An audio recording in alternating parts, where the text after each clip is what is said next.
మీ అందరికీ నా హృదయపూర్వక వందనాలు. చెమ్మగలిగిన దేవుని పిల్లారా, మళ్ళా శనివారం స్త్రీల కూడికగా మరి ఈ విధంగా కూడుకొని దేవుని యొక్క మాటలు వినగలిగే గొప్ప భాగ్యం మనందరికి ఇచ్చినందుకు వందనాలు దేవుడికి తెలియజేసుకుందాం. ఈ పోయిన శనివారం నుంచి ఇప్పటి వరకు కూడా మిమ్మల్ని, మీ కుటుంబాన్ని, మమ్మల్ని, సంఘాన్ని, భూమి మీద ఉన్న ప్రతి బిడ్డని జ్ఞాపకం చేసుకొని మళ్ళీ ఈ శనివారం దినమందుని ఈ విధంగా కూడుకొని దేవుని మాటలు వినగలిగే చెవి గ్రహించగలిగే భాగ్యం ఇచ్చినందుకు ఈ వారం అంతా మనందరి కుటుంబాల్లో చల్లగా కాపాడిన దేవుడికి, మన ప్రభు మన రక్షకుడు యేసయ్య పరిశుద్ధ నామములో మన తండ్రి అయిన దేవుడికి కృతజ్ఞత స్తుతులు ఆరాధన సమర్పించుకుంటూ జీవగలిగిన దేవుని పిల్లారా, ఈ దినం తిరిగి మళ్ళా దేవుని మాటలు ధ్యానం చేసుకుంటూ గొప్ప భాగ్యం మనకి ఇచ్చాడు. ఆయన మాటలు వినగలిగే చెవి గ్రహించగలిగే హృదయం ఇచ్చినందుకు దేవునికి మరొకసారి వందనాలు చెల్లించుకుంటూ ఈ దినం మనం కొద్ది మాటలు ధ్యానం చేసుకుందాం దేవుని పిల్లరా. ఇక్కడ మనం చూడగలిగితే ఇర్మీయా గ్రంథము 51వ అధ్యాయము 45వ వచనంలో ఒక మాట రాయబడింది దేవుని పిల్లరా. నిజంగా ఈ మాటలు మనం ధ్యానం చేయగలిగితే బబులోను ప్రాకారము కూలును అంటే బబులోను దేశంలో ప్రాకారము కూలును అని రాయబడింది దేవుని పిల్లరా. ఇంతకీ బబులోను ప్రాకారము ఎందుకు కూలెత్తిది? ఎందుకు అంటే దేవుని పిల్లరా, బబులోను సామ్రాజ్యం అనేది భయంకరమైన విగ్రహారాధనకు సంబంధించింది. అంటే సృష్టికర్త అయిన దేవుణ్ణి మర్చిపోయి సృష్టిని ఆరాధించగలిగే స్థితి బబులోను సామ్రాజ్యం దేవుని పిల్లరా. ఆ సామ్రాజ్యము గొప్ప వ్యాపారము కలిగింది. అన్నిటిలో దేవుడు గొప్పగా దాన్ని హెచ్చించాడు యోసేపు గారిని బట్టి.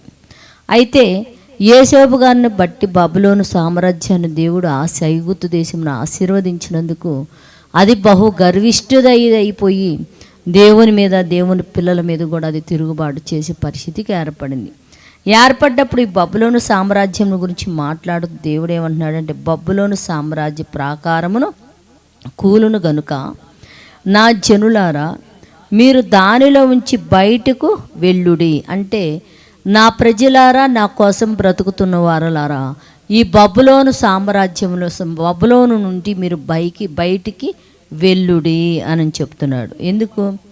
యెహోవా కోపాగ్ని నుండి ఇక్కడ చెప్తున్నాడు, బబులోను ప్రాకారము కూలును గనుక నా జనులారా మీరు దానిలో నుండి బయటికి వెళ్ళుడి. యెహోవా కోపాగ్ని బబులోను మీద రగులుకొనును, మీ ప్రాణములను రక్షించుకొనుడి. అంటే ఏంది? ఈ బబులోనులో దేవుని కోపం అనేది బయలుదేరింది. దాన్ని రగులు పెట్టబోతుంది, తగలబెట్టబోతుంది, బాధ పెట్టబోతుంది. ఎందుకు?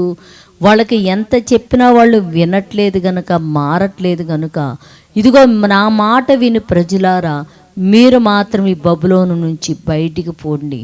ఇదిగో ఆ ప్రాకారమును కూల్చి నా అగ్ని దాని మీద రగులు పెట్టబోతున్నాను అని చెప్తున్నాడు దేవుని పిల్లరా. నిజంగా దేవుడు మాటగాని విని మనం బయటికి వెళ్ళలేకపోతే అనీతిమంతులతో, సృష్టికర్తను మర్చి సృష్టిని ఆరాధించే జనముతో మనము కూడా దేవుని కోపాగ్నికి గురైపోవాల్సిందే దేవుని పిల్లరా. ఇంకా మనం చూడగలిగితే ఆది కాండములో కూడా ఒక మంచి మాట మనం చూడగలుగుతాం దేవుని పిల్లరా. ఆది కాండంలో కూడా దేవుని కోపాగ్ని రగులుకున్నప్పుడు, దేవుని కోపము బయలుదేరినప్పుడు మరి దేవదూతలు ముందుగానే లోతు అంటే సొదొమ గొమొర పట్టణముని ఆకాశం నుంచి దేవుని యొద్ద నుంచి అగ్ని గంధకములు, దేవుడేమై ఉన్నాడు? దహించి అగ్ని అయి ఉన్నాడు. ఆయన మాట కూడా దహించి అగ్ని అయి ఉంది కనుక యెహోవా యొద్ద నుంచి అగ్ని గంధకాలు బయలుదేరి సొదొమ గొమొర పట్టణాలను కాల్చివేయాలా అనుకున్న కాలంలో దేవుని పిల్లరా, దేవుని మాట, దేవుని వర్తమానాన్ని ముందే తన భక్తుడైన లోతు దగ్గరికి పంపించడము, అబ్రహాం గారి దగ్గరికి పంపించడం అనేది జరిగింది దేవుని పిల్లరా. అయితే ఈ సొదొమ గొమొర పట్టణాలు తగలబెట్టబోయేటప్పుడు కూడా దేవుడు ఏం చేస్తున్నాడో మనం చూడగలిగితే ఆది కాండం 19వ అధ్యాయము 24వ వచనంలో ఒక మాట చూడగలుగుతున్నాం దేవుడు. అప్పుడు యెహోవా సొదొమ మీదను గోమేరు మీదను యెహోవా యొద్ద నుండి గంధకములు అగ్నిని ఆకాశం నుంచి కురిపించి ఆ పట్టణములను, మైదానమును, పట్టణంలో ఉన్న నివసించే వారందరినీ నేల మొలకల వరకు కూడా నాశనం చేసెను అని రాయబడింది దేవుని పిల్లలు. అంటే ఈ సొదొమ గొమొర్రా పట్టణాల్లో ఆకాశమయ అగ్ని అయి ఉన్న దేవుడి దగ్గర నుంచి అగ్ని బయలుదేరి వచ్చి వాళ్ళను నాశనం చేయాలనుకున్నప్పుడు లోతుకు ముందే వర్తమానాన్ని పంపించాడు. ఇదిగో నువ్వు బయటికి వెళితే ఈ ప్రాంతం నుంచిగా నువ్వు తప్పించుకుంటే, బయటికి వెళ్ళిపోతే నువ్వు రక్షింపబడతావు నాయనా, నువ్వు బ్రతుకుతావు కనుక ఈ సొదొమ గొమొర్రా పట్టణాల నుంచి నీవు, నీ కుటుంబం, నీ బంధువులు ఎవరైనా వస్తే పిలుచుకొని ముందు బయటికి వెళ్ళిపో. ఎందుకంటే మహా అగ్ని అయి ఉన్న దేవుడి దగ్గర నుంచి అగ్ని గంధకాలు వచ్చి సొదొమ గొమొర్రా పట్టణాన్ని కాల్చివేయాలనుకుంటున్నాడు కనుక ఇదిగో యెహోవా ప్రజలారా, మీరు ఇక్కడ నుంచి తప్పించుకొని రక్షణ పొందండి, వెళ్ళిపోండి అని చెప్పేసి లోతు కాలంలో చెప్పినప్పుడు లోతు తన భార్య బిడ్డలు బయటికి వెళ్ళిపోయారు. దేవుని మాట ధిక్కరించిన లోతు భార్య ఉప్పుస్తంభం అయిపోయింది కనుక తన ఇద్దరు కుమార్తెలు లోతు మాత్రం ఆ అగ్ని గంధకాల నుంచి, ఆ ప్రమాదం నుంచి, ఆ భయంకరమైన ఉగ్రత నుంచి దేవుని పిల్లలారా తప్పించుకొని సొదొమ గొమొర్రా పట్టణాల నుంచి బయటికి వెళ్ళిపోయి వారి ప్రాణాలు రక్షించుకున్నట్టుగా మనం చూడగలుగుతున్నాం. అంటే ప్రతి కాలంలో కూడా దేవుని పిలుపు అనేది మనకు వస్తుంది. ఒక భయంకరమైన ప్రమాదం రాబోతున్నప్పుడు దేవుని పిల్లరా ఇంకా మనం చూడగలిగితే నూతన నిబంధనలో కూడా దేవుని పిల్లరా, మరి పాత నిబంధనలో ఇదిగో ఇర్మియా టైంలో మరి బబులోను సామ్రాజ్యం కూల్చబోతున్నాను కనుక, ప్రాకారం కూలబడిపోతుంది కనుక మీరు వెళ్ళిపోమని చెప్పారు. అలాగనే లోతు దినాల్లో మరి లోతుకు కూడా వర్తమానం పంపించాడు.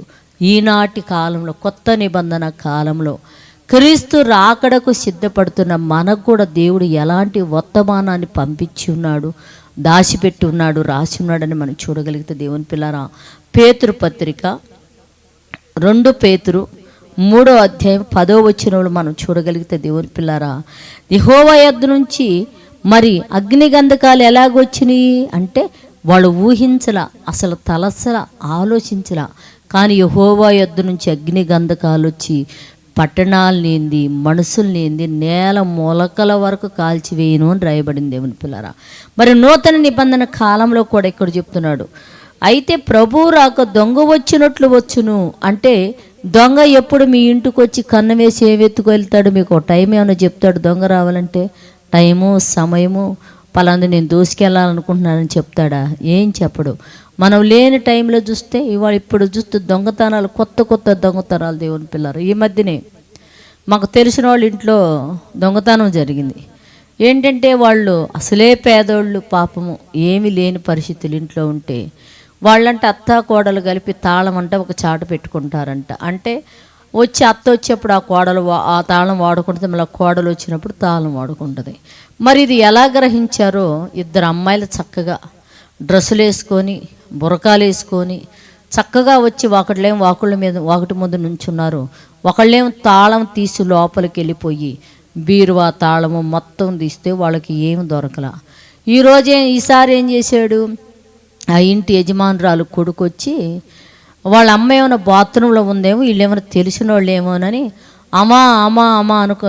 ఎప్పుడైతే ఈ అబ్బాయి ఇంట్లోకి రావటం చూశారో, ఆంటీ మీరు త్వరగా రాంటీ అని ఒక అమ్మాయి ఫోన్ చేస్తుందంట. అంటే ఈయన ఏమనుకున్నాడంటే వీళ్ళు ఏమన్నా తెలిసిన వాళ్ళేమో, మా అమ్మ కూడా వచ్చిందేమో బాత్రూంలో ఉందని చెప్పేసి ఈ అబ్బాయి రూములోకి వెళ్ళి అమ్మా అని బాత్రూమ్ తలుపు తీస్తే బాత్రూమ్ లేదంట. ఏరి అని చెప్పేసి బయటకు రాగానే వీళ్ళిద్దరు జంపై వెళ్ళిపోయారు దేవుని పిల్లరా. అంటే దొంగతనాలు కూడా ఎంత తెలివిగా జరుగుతున్నాయో మీరు చూడండి. అలాగనే యేసయ్య రాకడ కూడంట దొంగ వచ్చినట్లు వచ్చును. అంటే ఎప్పుడు వస్తుందో మనకి తెలియదు.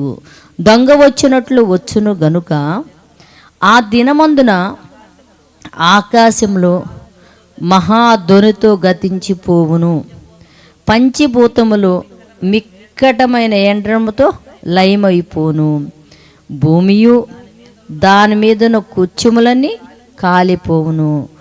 ఇవన్నీ ఇట్లు లయమైపోవును గనుక ఆకాశములు రగులుకొని లయమైపోవును, పంచభూతములు మహావేంద్రంతో కరిగిపోవును. దేవుని దినప రాకడకు కనిపెట్టుకొని దాన్ని ఆశతో ఆపేక్షించుడు అని రాయబడింది దేవుని పిల్లారా. అంటే యేసయ్య రెండో రాకడలో కూడా పరిస్థితి ఎలా ఉంటుందంటే దొంగ వచ్చినట్లు యేసుక్రీస్తు రాక వచ్చిద్దమ్మా.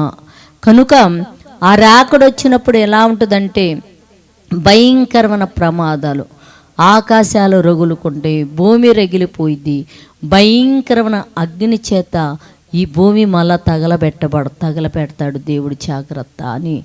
మీరైతే ఏం చేస్తాడు? ఆ యేసయ్య రాకడికి ఆసక్తితో ఆపేక్షించి దానికోసం ఎదురు చూడండి. అంటే ఆ భయంకరమైన ఆ అగ్నిలో మీరు కూడా పడిపోయి పాడైపోకుండా, నరకానికి వెళ్ళకుండా, ఆ యేసయ్య రాకడ కోసం మీరు ఏం చేస్తారంటే, ఆయన దొంగ వచ్చినట్లు వస్తాడు కనుక ఆయన రాకడ ఎప్పుడు వస్తుందో మనకు తెలియదని చెప్పేసి జాగ్రత్త కలిగాని మీరు బ్రతకగలిగితే, ఆనాటి కాలంలో లోతు ఎలాగా తప్పించుకున్నాడో, అలాగనే ఇర్మీయా గ్రంథంలో చెప్పినట్టు ఎరుసలే మరి బబులోను సామ్రాజ్యం ఆకారాలు కూలిపోతుంటే ఆయన ప్రజలు ఎలాగ తప్పించుకున్నారో, మీరు కూడా యేసుక్రీస్తు రాకడను గుర్తెలిగి జాగ్రత్తగా కానీ బ్రతకగలిగితే, మీరు కూడా ఆ భయంకరమైన మహా అగ్ని చేత కాల్చబడిన వారై నరకానికి వెళ్లకుండా రక్షింపబడిన వారై నిత్య జీవానికి వెళ్ళే ఒక అవకాశం కలిగిద్దని దేవుడు ఈ మాటలు మనకు చక్కగా తెలియచేస్తున్నాడు దేవుని పిల్లరా. కనుక